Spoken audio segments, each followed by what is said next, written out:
Oh my God. It's Champ. I know, I see it.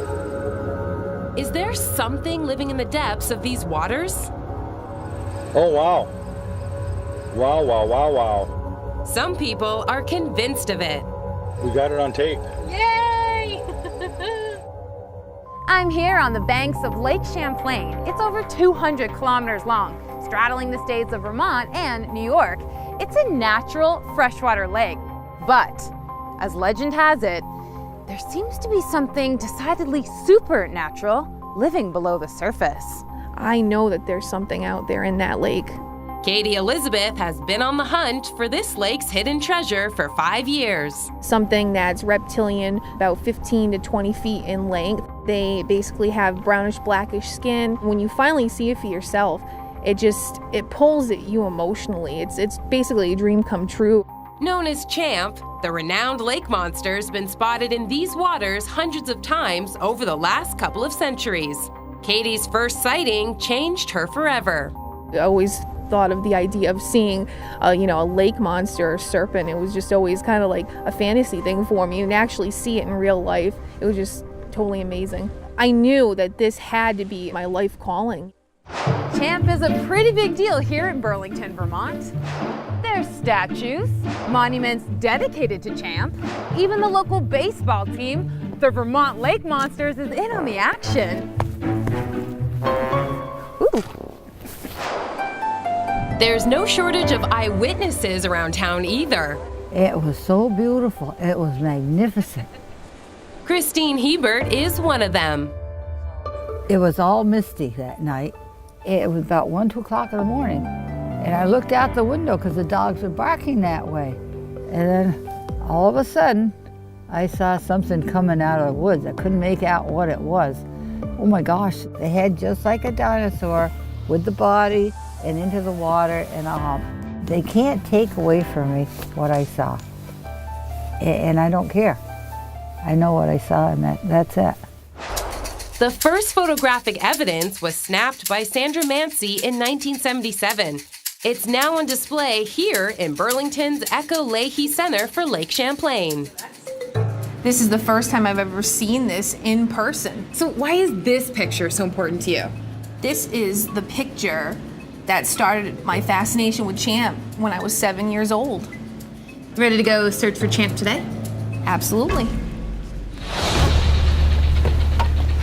Well, we are here near the mouth of Otter Creek.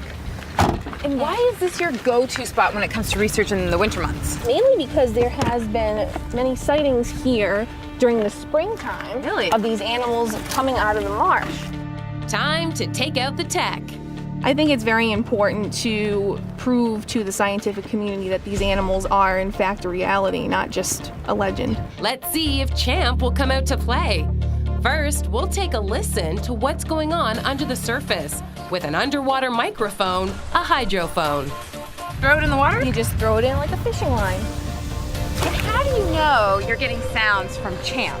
We know the difference between the general sounds of fish in the lake compared to the ultra low frequencies that we have recorded in the lake that do not fit into any species known. What is the most compelling piece of evidence that you collected on the hydrophone?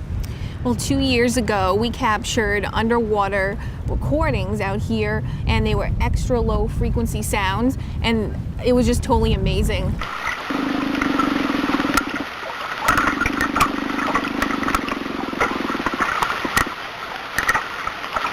This sound was so deep of a frequency that it actually made the hair stand on the back of my neck. Really? Yeah, it was. Katie believes that Champ must be a hybrid reptile-amphibian creature.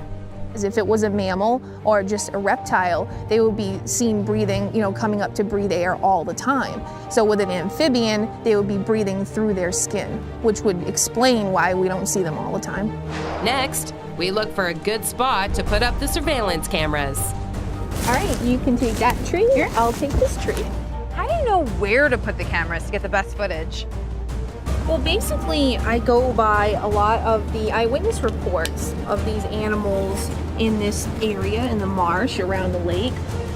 What have you actually captured on these cameras? Well, we actually got a really strange piece of footage a few months ago. It was of a pair of glowing eyes going by. Really? Really interesting. One was at least 3 feet out of the water and one was a little bit lower. Now we're taking our search to the skies.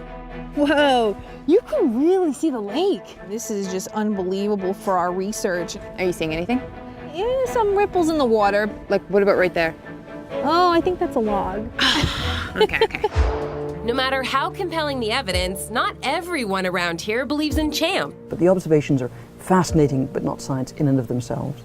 Ellen Marsden is a fisheries biologist at the University of Vermont. So you hear a strange sound, you investigate, see if you can hear it again, understand the origin of the sound, then you're beginning to start to do science. There are many phenomena on the lake. We've got wakes that look like moving objects through the water, an old boat wake. We've got inanimate objects like tree stumps moving into the lake that can take strange forms and bob. We've got large fish like sturgeon, what look like humps along the back. Something that's 10 or 12 or 15 or 20 feet long, that becomes a monster. And trying to supply them with enough food in Lake Champlain and not notice that that food is missing somehow from the food web, that also becomes a little unlikely. I'd love to think there was a species that big we've never described, but I think it's extraordinarily unlikely. For Katie, though, the search will go on. I think that this world is full of mysteries. I think you really have to keep an open mind. This is my passion, my love, and my life, and I will just keep going until I find an answer.